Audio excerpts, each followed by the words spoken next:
نستعينه ونستغفره ونعوذ بالله من شرور أنفسنا ومن سيئات أعمالنا من يهده الله فلا مضل له ومن يضلل فلا هادي له أشهد أن لا إله إلا الله وحده لا شريك له وأشهد أن محمدا عبده ورسوله لا نبي بعده اللهم صل وسلم على نبينا محمد وعلى آله وصحبه أجمعين أما بعد. Hadirin dan hadirat serta para pemirsa yang saya hormati, Assalamualaikum warahmatullahi wabarakatuh. Alhamdulillah, kita bersyukur kehadirat Allah Azza wa Jalla. Sekali lagi kita diberi peluang oleh Allah untuk menekuni majlis ilmu yang berkaitan dengan agama yang kita cintai, agama Islam, di bawah tajuk Al-Asma'ul Husna, iaitu pembahasan khas tentang nama Allah Al-Ilah. Nama Allah Al-Ilah.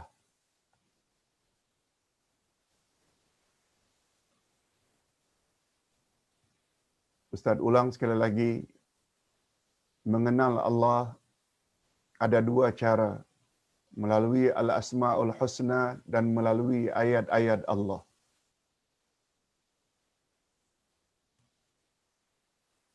Nama Allah Al-Ilah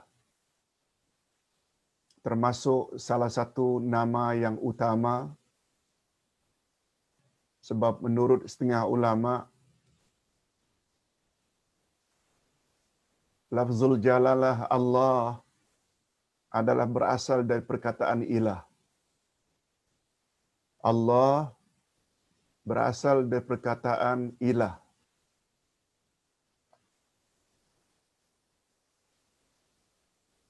Al-Ilah maknanya Tuhan yang wajib disembah. Tuhan yang wajib disembah. Hanya saja nama-nama Allah tidak boleh kita rekayasa atau kita cipta sesuka hati berdasarkan akal kita.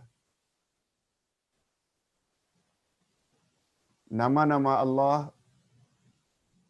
kita boleh ambil dan yakini hanya dari dua sumber saja, yaitu Al-Quran dan Sunnah Nabi yang sahih.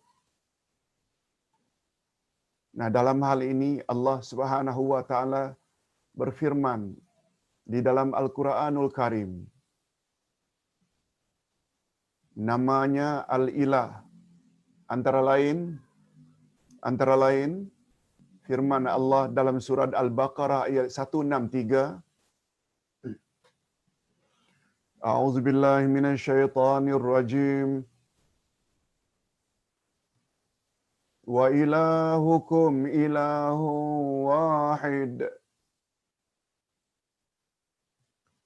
La ilaha illa huwar rahmanur rahim. Terjemahannya, dan Tuhanmu adalah Tuhan yang Maha Esa. Tuhanmu adalah Tuhan yang Maha Esa. Tidak ada Tuhan melainkan Dia yang Maha Pemurah lagi Maha Penyayang. Cukuplah dalil itu saja membuat kita yakin dengan seyakin-yakinnya bahwa Allah itu, bahwa ilah itu adalah salah satu daripada nama Allah. Itu sebabnya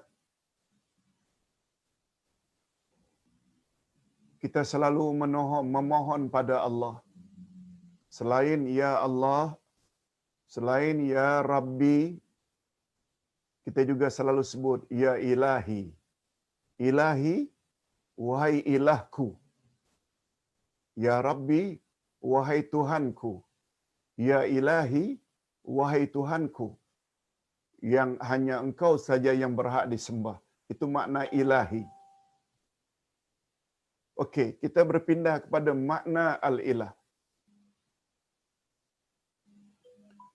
Al-ilah adalah isim maf'ul, menjadi makluh. Ilah adalah makluh. Dia isim maf'ul. Dia menjadi objek. Yang maksudnya adalah al-ma'bud. Al-ma'luh yang asalnya ilah membawa makna al-ma'bud, iaitu dengan wazan atau timbangan ilah.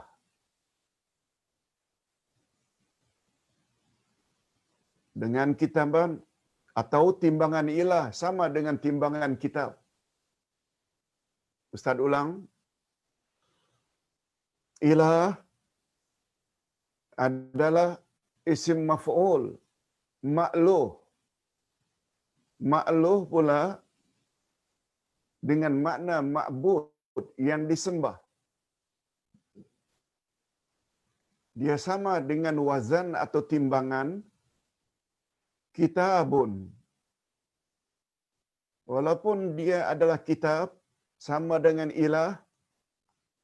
Walaupun kitab maknanya buku, tetapi maknanya maktub, sesuatu yang ditulis. Kalau ilah sesuatu yang disembah, ma'bud. Kitab sama dengan timbangan ilah, kitab, ilah, tapi dengan makna maktub. Maktub pula maknanya yang ditulis.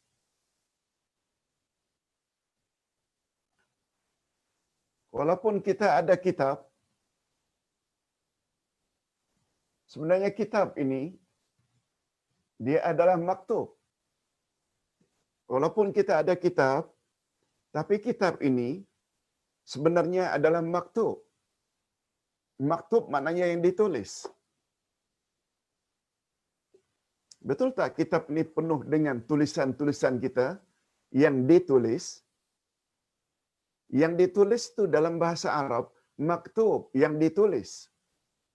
Tapi mengapa dia dipanggil kitab? Macam itulah. Allah yang disembah, tapi dipanggil ilah. Ilah sama dengan timbangan kitab, tapi dengan makna makluh yang disembah. Sebagaimana kitab dengan makna maktub yang ditulis. Mudah-mudahan penjelasan ringkas itu kita boleh faham. Apalagi mereka yang ada background, latar belakang, belajar bahasa Arab. Mudah memahaminya. Ilah dengan makna makluh. Itu sebabnya ilah diartikan Tuhan yang disembah. Tuhan yang disembah itu makluh. Dia sama dengan kitab, sama dengan timbangan ilah, kitab ilah, tapi dengan makna maktub yang ditulis. Tapi kita panggil kitab. Itu sebabnya Allah kita panggil ilah, tapi dengan makna makluh yang disembah. Itu sebabnya kita artikan la ilaha illallah. Tidak ada yang disembah. Mengapa ilah diartikan dengan yang disembah? Padahal yang disembah itu makhluk. La ilaha illallah. Tidak ada yang disembah melainkan Allah. Okey. Jadi al-ilah yang membawa makna yang disembah adalah sesuatu yang hati manusia sangat cinta dan tunduk kepadanya. Hati ini sangat cinta kepadanya dan tunduk kepadanya. Siapa dia? Ilah. Oleh itu, al-ilah adalah Allah Azza wa Jalla.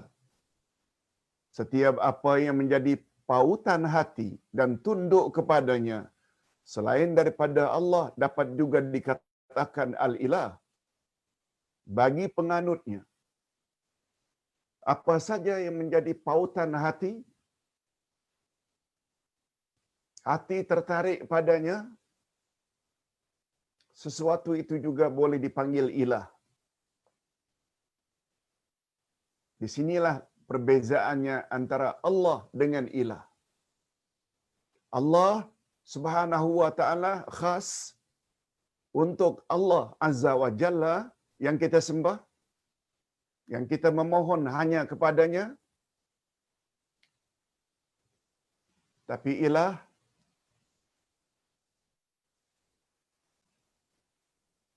ada sedikit perbezaan dengan Allah. Apa dia perbezaannya, Ustaz?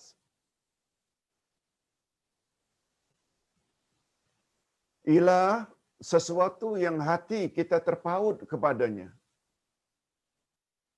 Boleh, tapi ilah juga boleh dengan makna sesuatu yang hati kita terpaut padanya selain Allah. Selain Allah. Ustaz tidak kata Tuhan kita ada dua. Kan sudah pernah jadi isu. Seseorang mengatakan Tuhan ada dua. Ketika menjelaskan makna ilah. Ustaz tidak mau gunakan istilah itu. Hanya saja tidak jelaskan antara Allah dengan ilah ada persamaan dan juga ada perbezaan. Kalau Allah, dialah satu-satunya Tuhan yang berhak disembah. Tidak boleh dengan makna lain. Tapi penggunaan istilah atau perkataan ilah, ilah ada dua makna. Ilah boleh dengan makna Tuhan yang hanya Dia yang berhak disembah, pautan hati kita, cinta kita, dan ilah juga makna keduanya dalam bahasa Arab membawa makna pautan hati kepada sesuatu selain Allah. Apa contohnya, Pak Ustaz?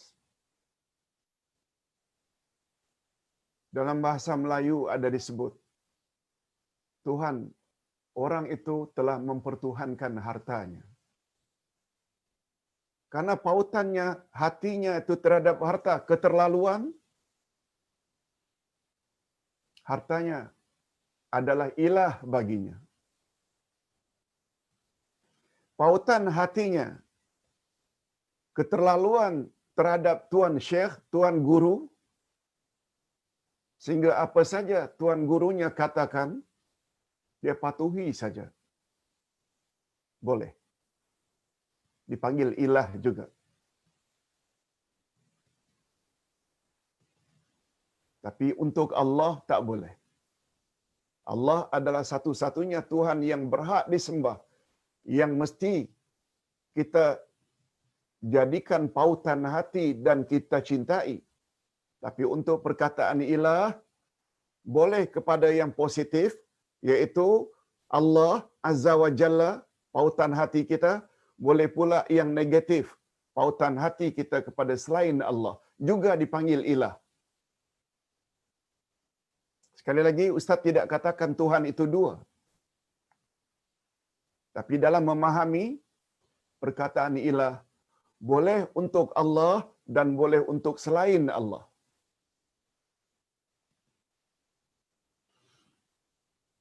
Itu sebabnya Allah Subhanahu wa taala berfirman.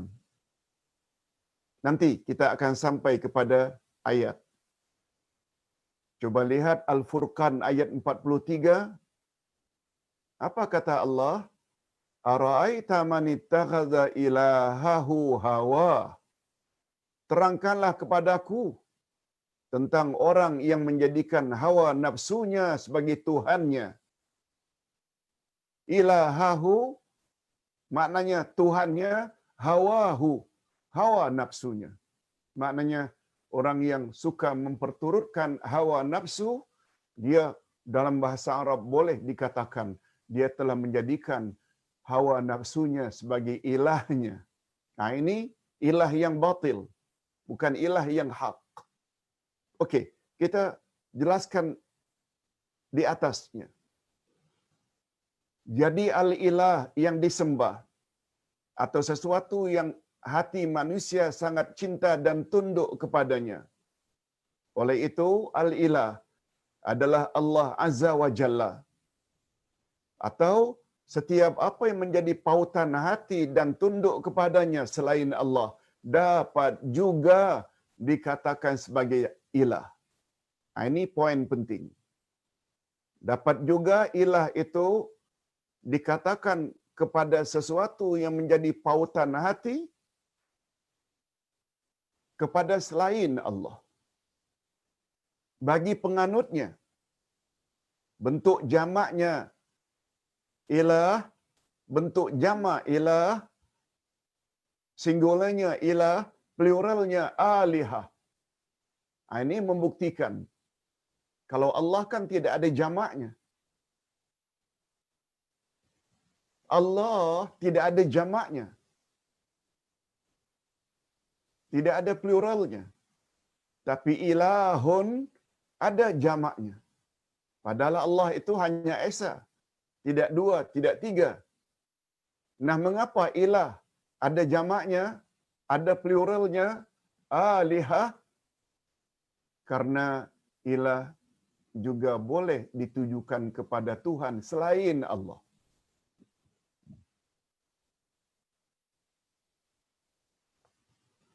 Asal makna at-ta'alluh adalah at-ta'abbud, tunduk dan patuh atau ibadat.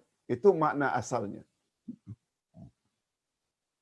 Jadi menurut bahasa, ilah atau jamaknya alihah dipergunakan bukan hanya kepada Tuhan yang hak, yakni Allah Azza wa Jalla, tetapi ilah atau alihah juga digunakan untuk Tuhan-Tuhan yang batil, Tuhan-Tuhan yang salah. Ini dia contohnya. Ayat yang kita bacakan tadi, Al-Furqan ayat 43. Ara'aita man ittakhadha ilahahu hawa. Terangkanlah kepadaku tentang orang-orang yang menjadikan hawa nafsunya sebagai Tuhannya.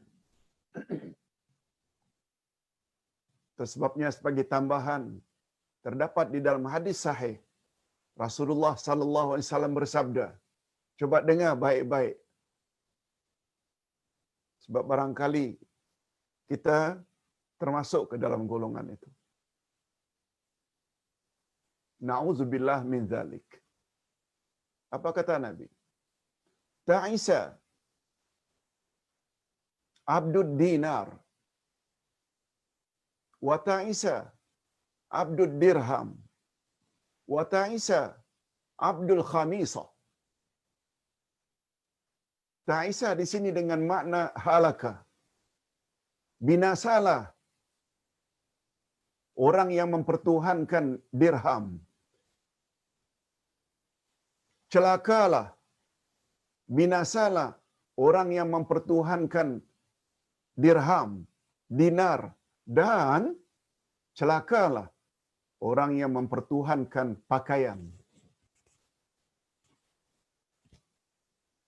Yang difikirnya tambah pakaian saja sampai tak muat almari. Sedekahnya lokek.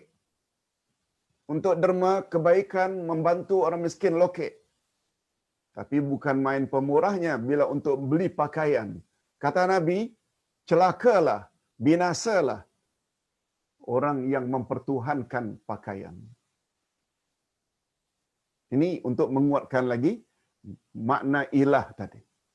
Ilah boleh untuk Allah, itulah yang sebenarnya, dan boleh juga untuk selain Allah. Berapa banyak dari kalangan umat Islam yang mendewa-dewakan tuan guru, mendewa-dewakan pemimpin. Walaupun sikap pemimpin dan tuan guru itu bercanggah dengan kehendak Allah dan kehendak Rasul, itu yang dimaksudkan mereka telah mempertuhankan pemimpin atau mempertuhankan tuan guru. Itu namanya ilah. Oleh itu, jika ada ungkapan Dia mempertuhankan harta. Dia mempertuhankan hawa nafsu.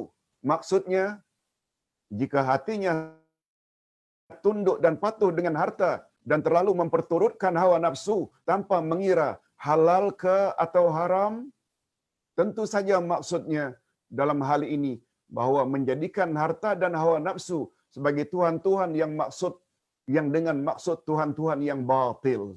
Tuhan yang batil yang mempertuhankan harta sehingga sanggup rasuah, mempertuhankan pemimpin atau ulama sampai sanggup patuh walaupun ia bercanggah dengan kehendak Allah dan Rasul. Orang yang mempertuhankan pakaian dan lain-lain. Kiaskanlah. Tapi mempertuhan yang ini semuanya adalah mempertuhankan secara batil.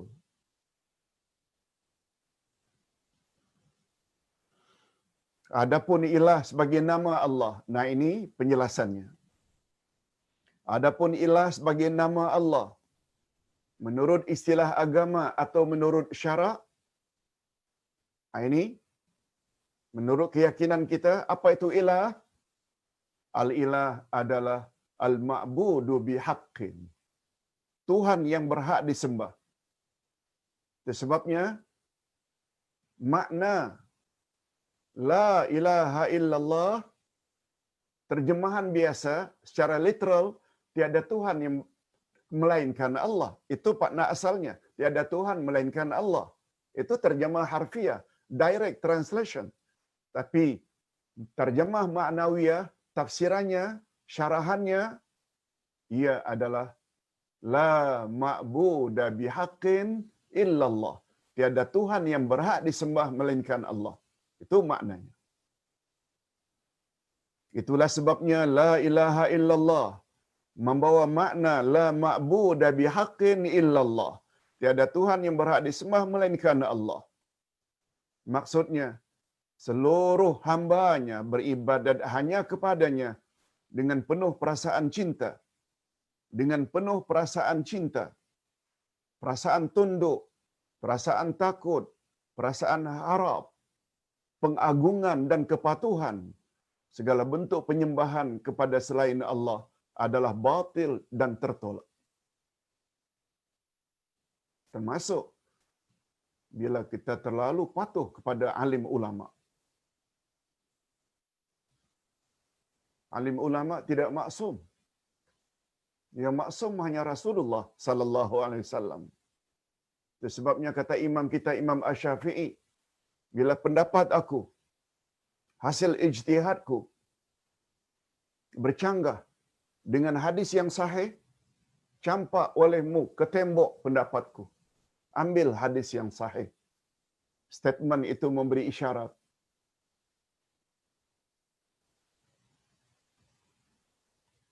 Imam Syafi'i tahu bahawa beliau tidak maksum. Yang ta'assub dan fanasik ini, orang yang mengaku bermazhab ini, bermazhab itu. Sedangkan imam-imam yang 4 itu tak pernah declare pendapat mereka saja yang benar. Coba tengok macam mana tawaduknya Imam Asy-Syafi'i.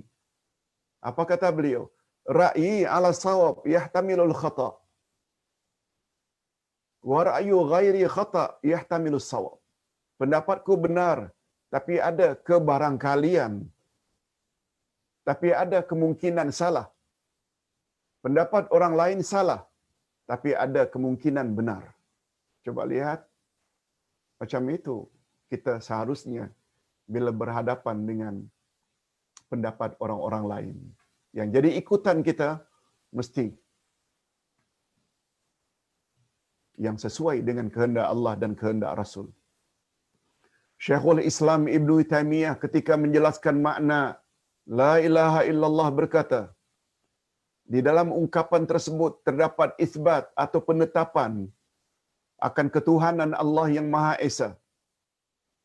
Dan uluhiyah Allah mengandungi maksud kesempurnaan ilmunya, kekuasaannya, rahmatnya, dan kebijaksanaannya. Di dalam kalimat tauhid itu juga tersirat isbat ihsan, menetapkan kebaikan Allah terhadap hamba-hambanya, sesungguhnya al-ilah dengan makna al-ma'luh. Sedangkan perkataan al-ma'luh pula membawa maksud hanya dia sahaja yang berhak disembah. Adapun mengapa hanya dia yang wajib disembah, bukan yang lain, ialah karena sifat-sifatnya yang maha sempurna. Sehingga hanya dia saja yang layak dicintai dengan sepenuh hati, dan hanya dia saja yang layak ditaati dan dipatuhi oleh jiwa raga makhluk. Oleh sebab itu ada orang menyembah berhala, batu, menyembah api, menyembah malaikat, menyembah nabi, semuanya syirik. Sebab semua itu tidak ada kesempurnaan yang mutlak. Hatta malaikat tak boleh disembah. Walaupun kita katakan malaikat itu sempurna dari satu sudut, tapi dia juga dicipta dan dia juga akan mati. Apalagi yang disembah itu batu, kayu, busuk, malaikat, bulan, bintang, orang-orang tertentu. Nampak di zahirnya walaupun bagaimana sempurnanya, namun tidak ada manusia yang sempurna sebagaimana sempurnanya Nabi Muhammad sallallahu alaihi wasallam. Kehebatan al-ilah. Nah, kita ingin lihat pula sampai mana kehebatan al-ilah. Salah satu daripada nama Allah. Di antara kehebatan nama Allah ialah, pertama, ia salah satu nama Allah yang maha agung, yaitu al-ilah, menunjukkan nama yang paling umum setelah nama Allah. Malahan sebahagian ulama akidah berpendapat bahawa lafzul jalalah, yaitu perkataan Allah itu berasal daripada perkataan ilah, sebagaimana pendapat Imam Ibnul Qayyim. Jadi ya Allah dengan ilahi atau ya ilahi itu sama maknanya. Yang kedua, kehebatan al-ilah. Ia mencakupi semua sifat kesempurnaan dan keagungan.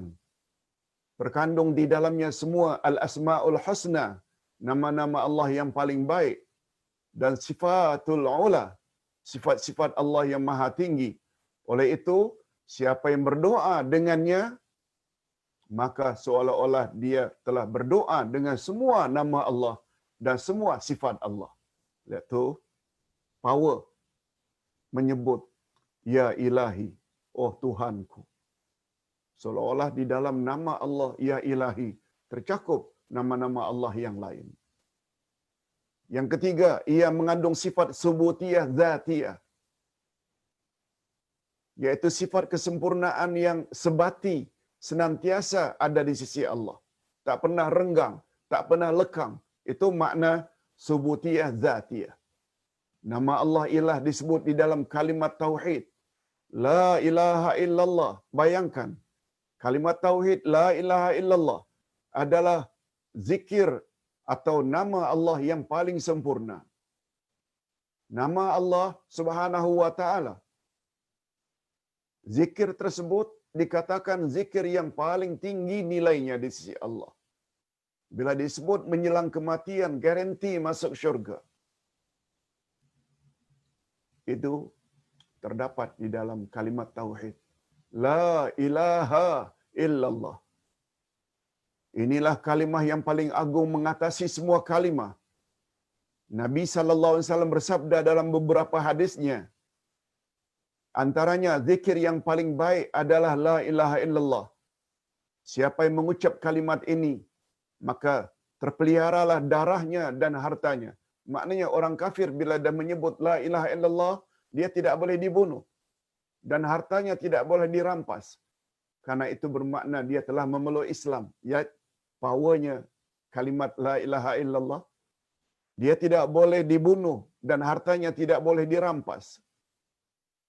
Di dalam kalimat tauhid la ilaha illallah, huruf akhir ilaha berbaris di atas la ilaha. Asalnya ilahun, Mengapa jadi ilaha? Ini sebabnya. Setelah menyebut huruf nafi la dalam bahasa Arab, penafian seperti ini membawa faedah listighraqil jinsi, penafian semua jenis. Maksudnya, kita wajib menafikan atau mengingkari segala jenis Tuhan. Apakah Tuhan itu dibuat dari besi, atau dibuat dari tembaga, atau dibuat daripada emas,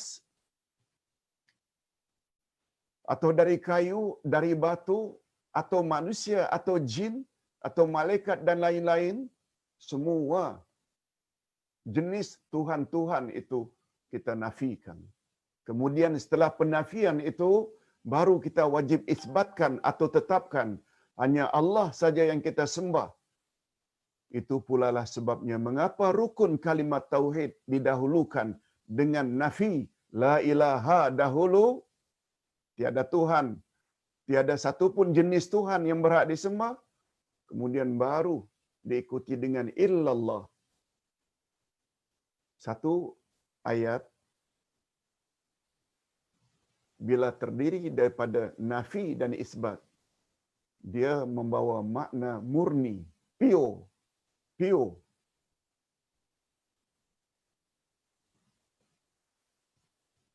Ustaz buat contoh. Saya makan nasi. Beza tak dengan saya tidak makan apa-apa kecuali nasi? Beza.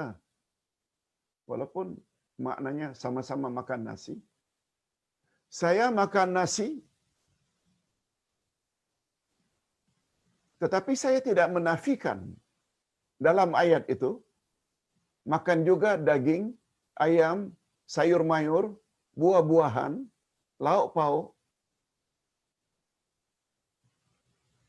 Tapi kita gunakan saya makan nasi. Tetapi bila kita gunakan saya tidak makan apa-apa kecuali nasi, memang hanya nasi, tanpa lauk, tanpa sayur mayur, tanpa daging, tanpa ikan, tanpa. Nasi sahaja. Itu sebabnya, kalau hanya mengatakan Tuhanku adalah Allah, okey, awak mengaku Tuhanmu adalah Allah, tapi dalam pengakuan tersebut, awak tak menafikan yang barangkali awak juga punya Tuhan selain Allah. Beza dengan tidak ada Tuhan yang aku sembah kecuali Allah. Maknanya Allah sahaja. Ini Ustaz ada sebut di dalam buku Akidah jilid 1 dengan panjang lebar pembahasan tentang nafi dan isbat. Dua rukun kalimat syahadat tauhid la ilaha illallah. Okey. Nah sekarang jika disebut bergandengan, jika nama Allah disebut secara bergandengan,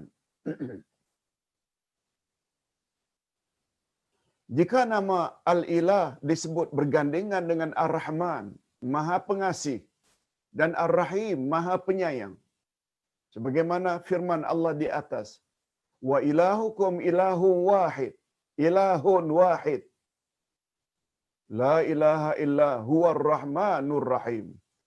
Dan Tuhanmu adalah Tuhan yang Maha Esa. Tidak ada Tuhan yang berhak disembah melainkan Dia yang Maha Pemurah lagi Maha Penyayang.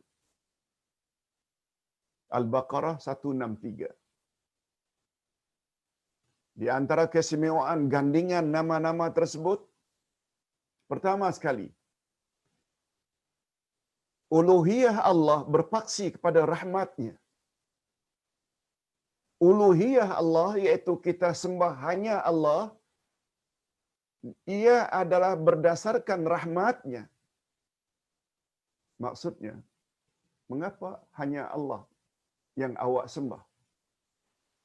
Karena kasih sayangnya luar biasa kepada saya. Kasih sayang itu terjemahan rahmat. Dia bukan hanya cipta saya, tapi dia juga sempurnakan penciptaan badan saya, mata saya, telinga saya, akal saya, agama saya. Cuma dia yang beri taufik dan hidayah. Selain itu dia juga supply segala hajat dan keperluan saya untuk terus hidup, oksigen, makan, minum, pakaian. Betul tak semuanya itu Allah lakukan kesan dari kasih sayangnya yang bersangatan kepada manusia. Lalu karena kasih sayang sedemikian, lalu dia saja yang kita patuhi. Hanya dia saja yang kita sembah. Itu maksudnya. Uluhiyah Allah berpaksi kepada rahmatnya. Dia tidak jahat. Mengapa kita begitu sayang dan patuh kepada ibu bapa? Bukankah karena mereka sangat sayang, kasih kepada kita?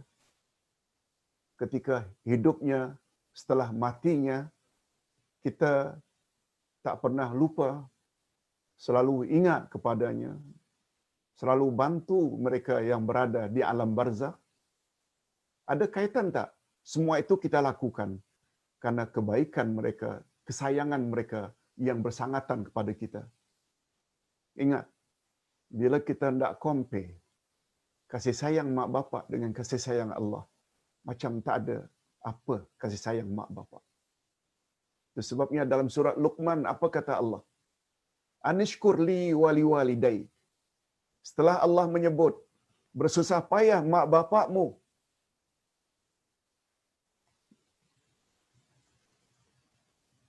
membesarkan kamu, ibumu yang mengandung kamu dalam keadaan yang sangat berat, menyusumu, lalu disambung. Apa sambungan ayat? Hendaklah kamu sekalian bersyukur kepadaku dan hendaklah kamu juga bersyukur kepada ibu bapakmu. Padahal disebut dari jasa mak bapak diikuti dengan bersyukurlah padaku dan kepada ibu bapakmu. Mengapa padaku dahulu? Kata ulama tafsir, karena kasih sayang Allah kepada kita melebihi jauh sejauh-jauhnya daripada kasih sayang ibu bapa. Oleh sebab itu, mengapa kita boleh patuh pada mak bapak tapi tidak patuh kepada Allah? Mengapa kita buat apa yang ibu bapa suka tapi kita tidak buat kepada apa yang Allah suka? Oleh sebab itu, mengapa kita boleh jauhi apa yang ibu bapa benci? Tapi sayangnya, mengapa kita tidak jauhi perkara yang sangat Allah benci, iaitu syirik? Nah, memahaminya macam itu, baru mantap. Baik, kita teruskan. Allah Subhanahu Wa Taala yang telah menciptakan hamba-Nya, Dia pula yang telah mengadakan segala keperluan untuk kelangsungan kehidupan kita di atas muka bumi. Selain Dia juga memiliki sifat yang sempurna belaka, yang di antaranya kasih sayang yang bersangatan kepada hamba-Nya.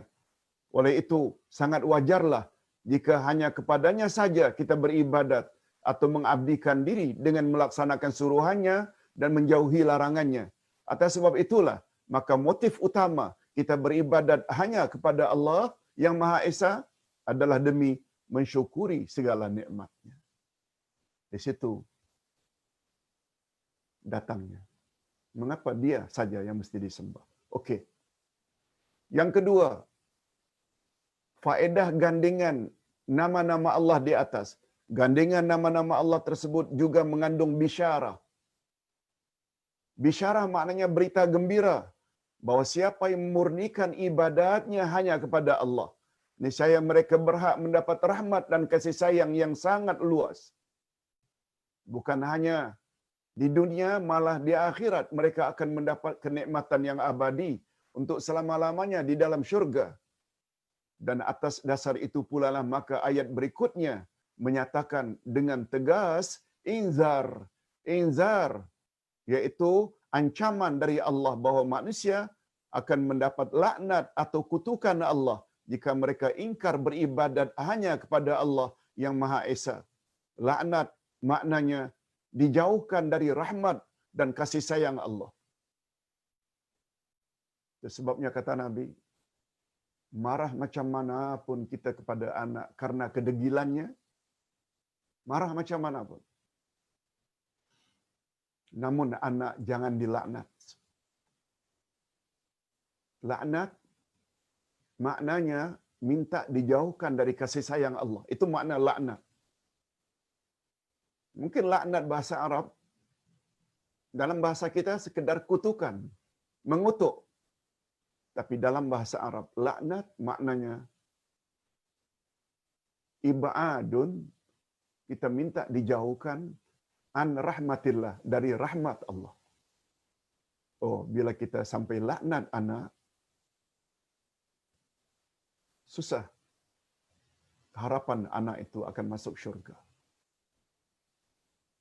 Allah Subhanahu wa taala berfirman, coba tengok macam mana Allah Subhanahu wa taala menyebut, innal ladzina kafaru wa matu wa hum kuffar ulaika alaihim la'natullah wal malaikati wan nasi ajma'in khalidina fiha la yukhaffafu anhumul azabu wa la hum yunzarun. Sesungguhnya orang-orang kafir dan mereka mati dalam keadaan kafir, mereka itu mendapat laknat Allah, laknat para malaikat dan manusia seluruhnya, semua melaknat.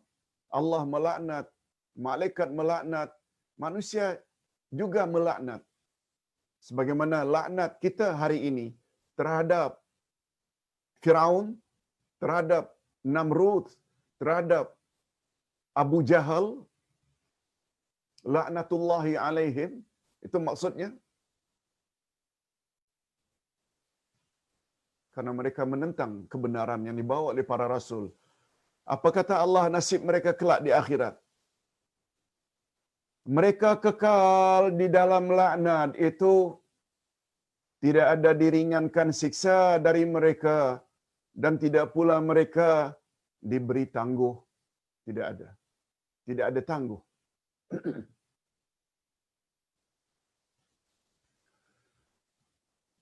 Berikutnya, masih lagi penjelasan gandengan ilah dengan Ar-Rahman dan Ar-Rahim.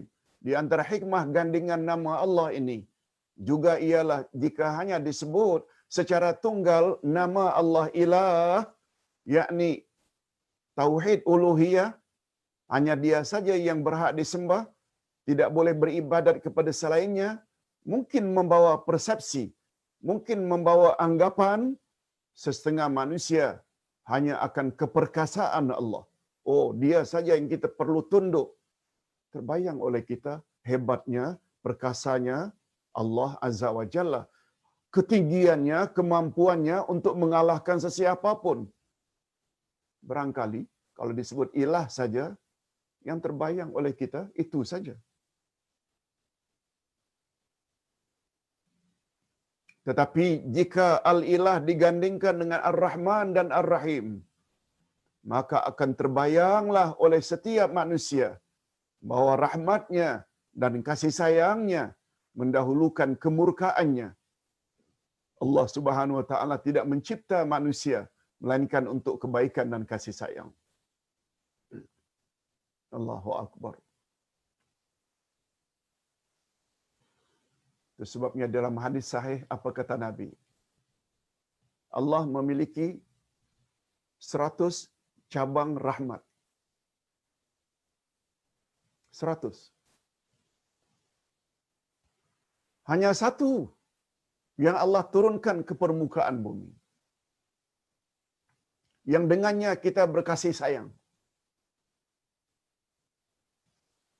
Ibu bapa terhadap anak, anak-anak terhadap ibu bapa, abang adik, saudara mara, kaum kerabat, para guru, ustaz kepada jemaahnya, audiennya terhadap ustaz-ustaznya.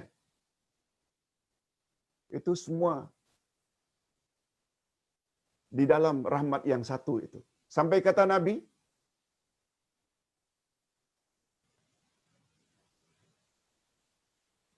Berkat rahmat yang satu itu, kuda yang baru melahirkan anaknya di suatu kandang yang sempit, sanggup mengangkat kakinya satu. Bimbang kalau diletakkan dapat menyakiti atau mengurangi keselesaan anaknya. Takut, bimbang. Betul tak pada kuda itu ada sifat kasih sayang? Itu semua di dalam rahmat yang satu. Sedangkan 99 cabang rahmat Allah Subhanahu wa taala simpan untuk diagih-agihkan kepada manusia di akhirat nanti. Mudah-mudahan kita termasuk ke dalam golongan orang-orang yang layak mendapat serpihan daripada 99 cabang rahmat Allah di akhirat nanti.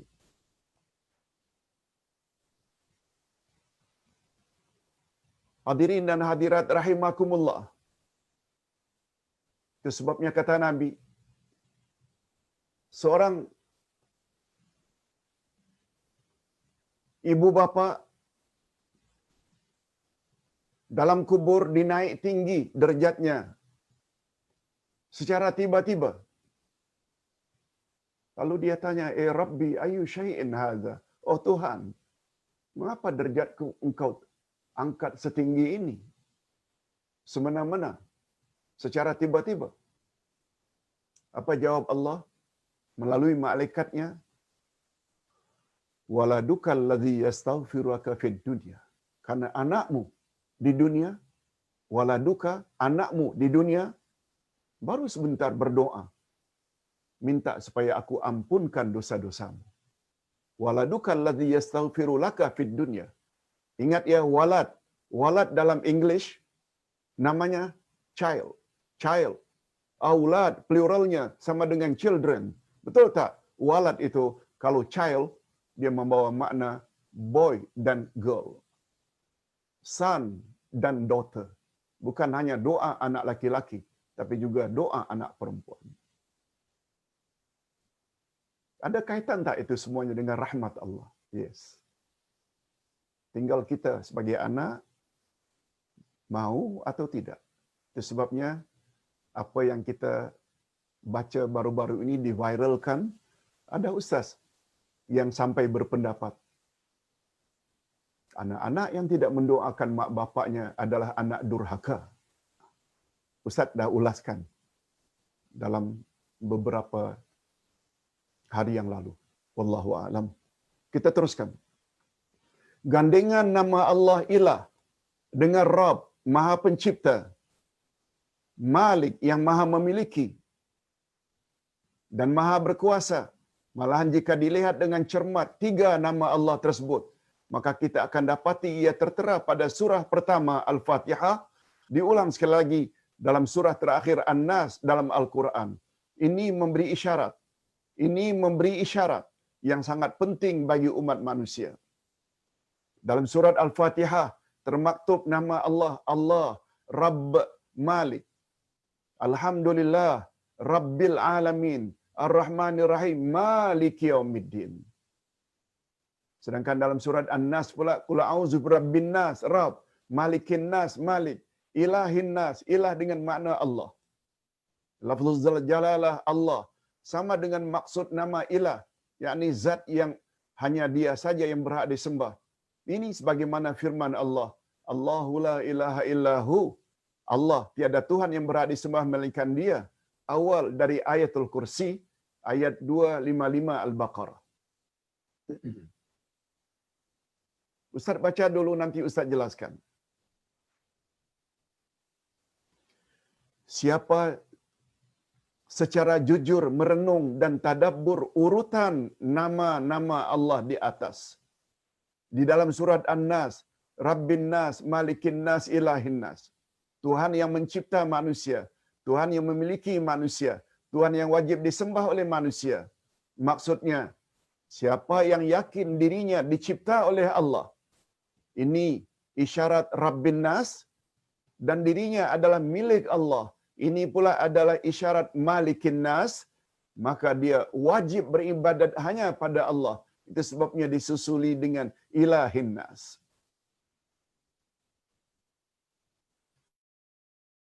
Penjelasannya macam ini.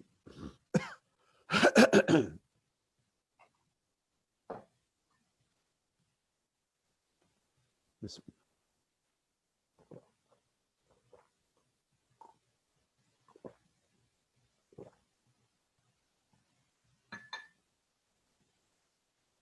Penjelasannya macam ini.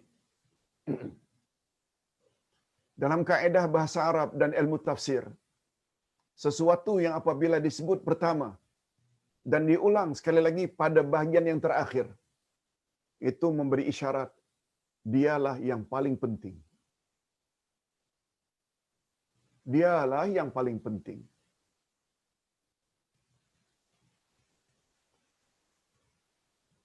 Tengok azan dan qamat. Diawali dengan Allahu Akbar, asyhadu an la ilaha illallah. Betul tak juga diakhiri dengan Allahu Akbar, la ilaha illallah? Hidup kita bermula dengan la ilaha illallah sebagai sabda Nabi. Bukalah telinga babymu mula-mula sekali dengan perkataan la ilaha illallah dan akhirilah hayatmu ketika akan mati dengan la ilaha illallah.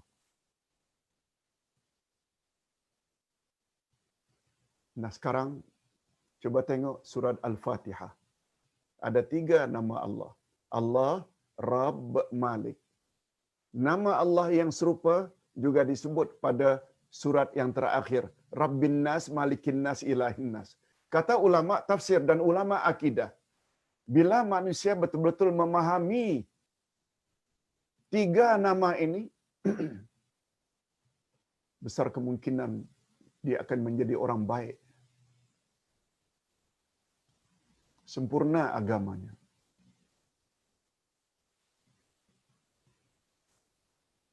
Penjelasan ringkas. Ustaz sebenarnya sudah tulis lama, lebih kurang 30 tahun yang lalu, tafsir surat Al-Fatihah. Cuma belum Ustaz reprint atau belum Ustaz ulang balik. Tentang perkara ini. Secara ringkas, boleh kita fahami begini. Apa makna Rabb? Dalam bahasa Arab, Rabb, nama yang paling utama adalah Maha Pencipta. Betul tak kita semua yakin kita ini dicipta oleh Allah, Rabbin Nas? Tapi ingat, penciptaan tidak akan sempurna bila tidak diikuti dengan pemilikan. Bila kita cipta sesuatu, kitalah yang paling berhak untuk memiliki. Milik. Itu sebabnya setelah Rabbin Nas, Malikin Nas. Ustaz cipta, Ustaz karang, kaset ke, CD ke, buku ke, orang yang paling layak mengambil manfaat daripada apa yang dia usahakan adalah pengarangnya, penulisnya.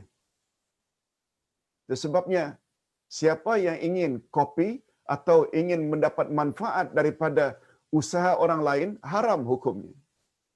Itu bermakna dia mencipta sesuatu, dia tidak ada hak.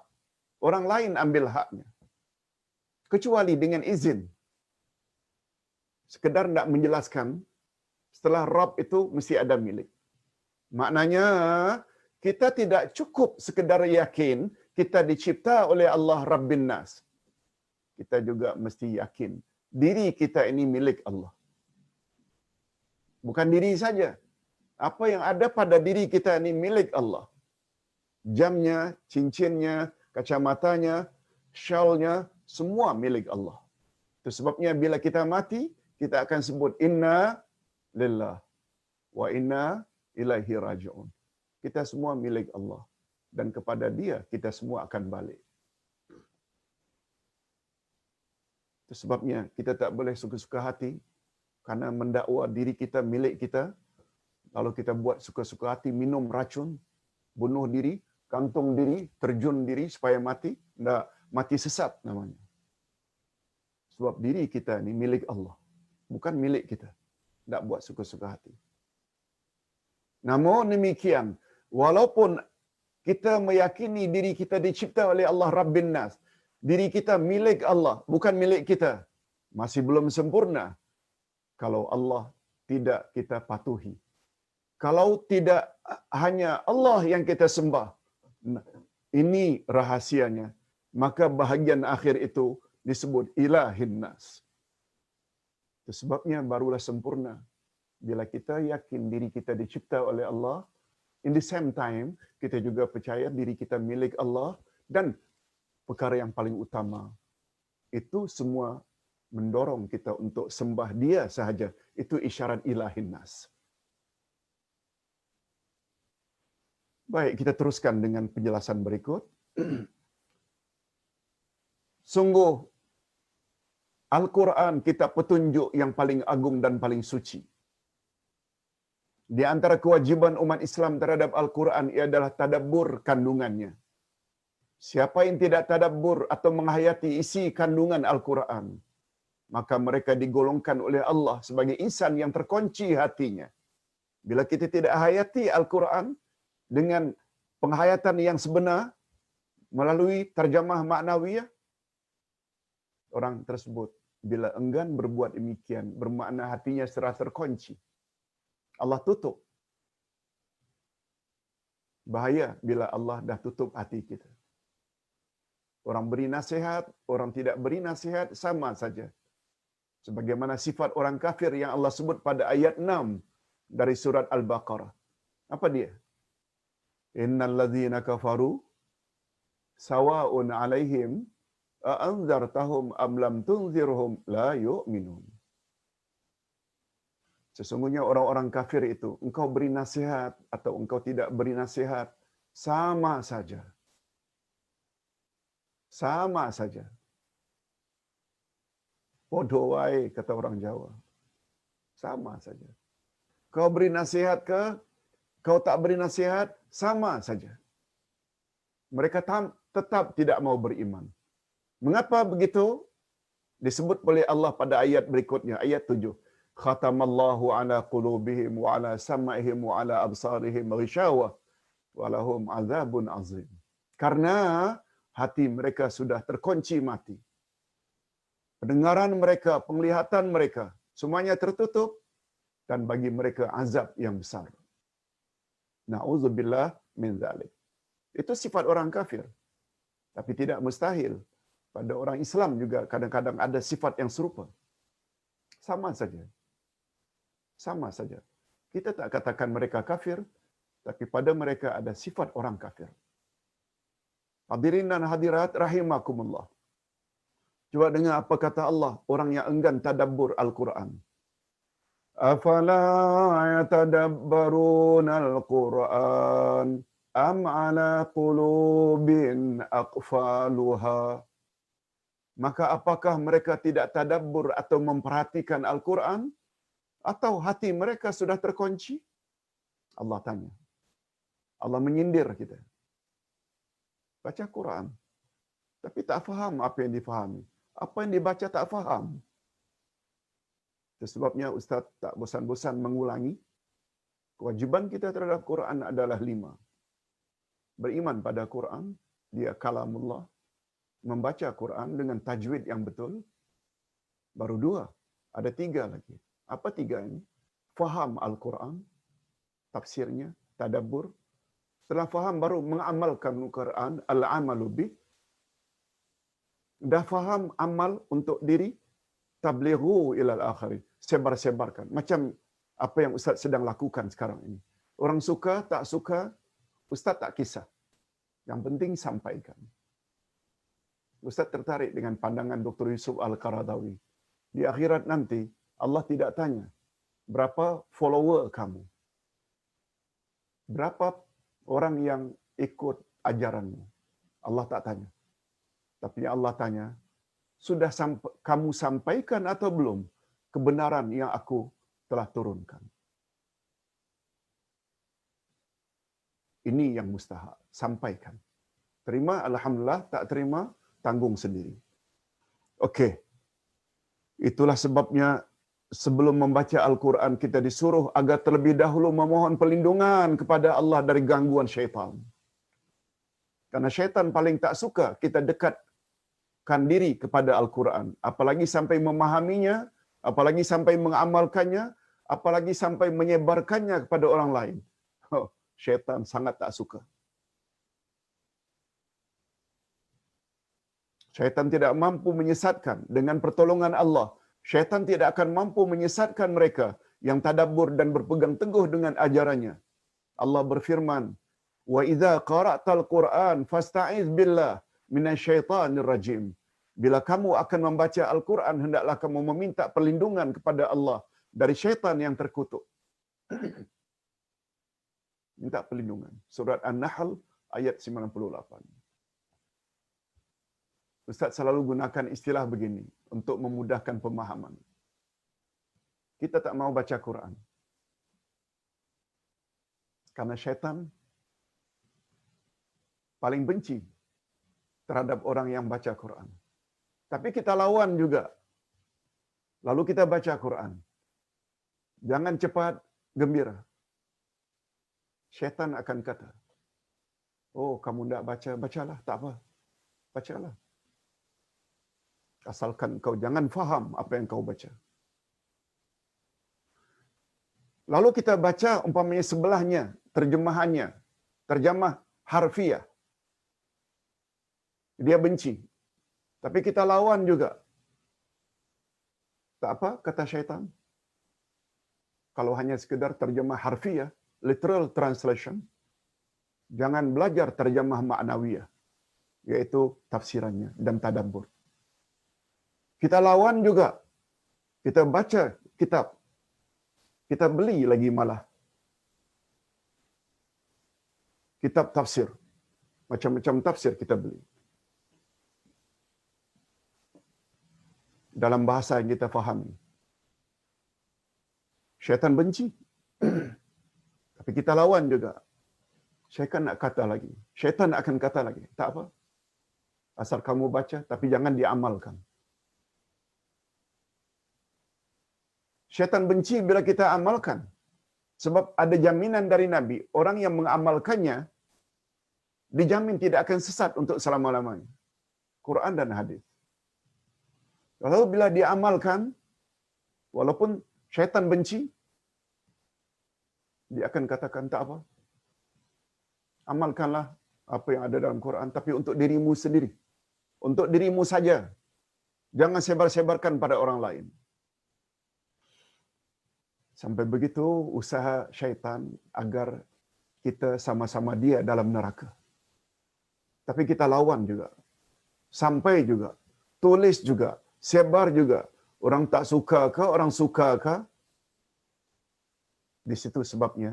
Mengapa watawasaw bil haqqi dalam surat Wal Asri berdakwah dengan kebenaran diikuti dengan watawasaw bis sabri, sabar. Bila kita coba menyampaikan kebenaran, orang suka ada, orang benci juga banyak. Sabar. Sabar menghadapi itu semua. Jangan marah. Kawal diri. Lihat surat Wal Asri. Allahu Akbar. Itu sebabnya, kata Imam Asy-Syafi'i, kalau Allah tidak turunkan 30 juz Quran, ya Allah turunkan hanya surat Wal Asri saja 3 ayat, lalu dia amalkannya, sudah memadailah bagi dia untuk mencapai bahagia yang hakiki, dunia dan akhirat. Sebab apa dia? Demi masa. Maknanya kita digalakkan agar pandai manage masa. Seluruh jenis manusia dalam kerugian. Seluruh jenis. Laki-laki ke perempuan ke, dia PM, TPN, penoreh getah, nelayan miskin, semuanya selagi manusia dalam keadaan rugi. Kecuali mereka yang ada 4 sifat. Iman. Beramal saleh. Dakwah dan sabar. Ini maksud kata-kata Imam Asy-Syafi'i rahimahullah. Okey, kita sampai ke bahagian yang terakhir untuk pagi ini. Apa dia? Kesan beriman kepadanya.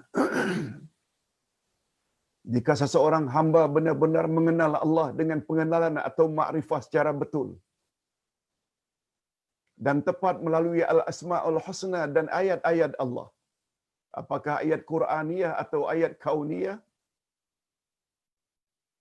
Kita belajar al-asma'ul husna. Yes. Ini kita kenal Allah. Kita baca tafsir, itu ayat-ayat Quran dan ayat kauniyah. Ayat kauniyah di kebesaran Allah yang ada di alam maya ini. Kalau Ustaz boleh sebut sedikit. Yang terakhir, astronot Cina balik dari luar angkasa. Dia kata, di luar angkasa sana ada bintang yang berbunyi macam mengetuk, tok, tok, tok, tok. Baru dia tahu, rupanya 15 abad yang lalu Nabi Muhammad dah sebut dah dalam surat At-Tariq. At-Tariq maknanya demi bintang yang mengetuk. Mudah-mudahan astronot tersebut memeluk Islam. Ini namanya ayat kauniyah. Kalau ayat kauniyah ini tafsiran, ayat kauniyah apa yang ada di alam maya ini. Sehingga kita tahu, ya Allah, betullah apa yang Allah telah turunkan dan apa yang Allah telah katakan. Allahu Akbar. Allahu Akbar. Seperti pengenalan yang dilakukan oleh ibadur Rahman, hamba-hamba Allah yang Maha Pengasih lagi Maha Penyayang. Niscaya mereka beribadat dan tunduk patuh hanya kepada Allah. Ini maknanya orang yang kenal Allah. Dan tidak kepada yang lain. Itulah sebabnya di antara sifat utama ibadur Rahman, hamba Allah yang Maha Pengasih, yaitu walladzina la yad'una ma'allahi ilahan akhar. Mereka tidak menyembah Tuhan yang lain beserta Allah. Maknanya mereka tidak akan sekutukan Allah. Allah sahaja. Segala penghuni langit dan segala penghuni bumi hanya menyembah Allah, bukan kepada yang lain. Hakikat ini dinyatakan sendiri oleh Allah dalam firman-Nya. Ini ayat yang terakhir. Wa huwallazi fis samai ilahun wa fil ardi ilah wa huwal hakimul alim. Dan dialah Tuhan yang disembah oleh makhluk yang di langit, dan dialah Tuhan yang disembah oleh makhluk yang di bumi, dan dialah yang maha bijaksana lagi maha mengetahui. Mudah-mudahan dengan apa yang kita sampaikan ini ada jugalah manfaatnya untuk kita semua.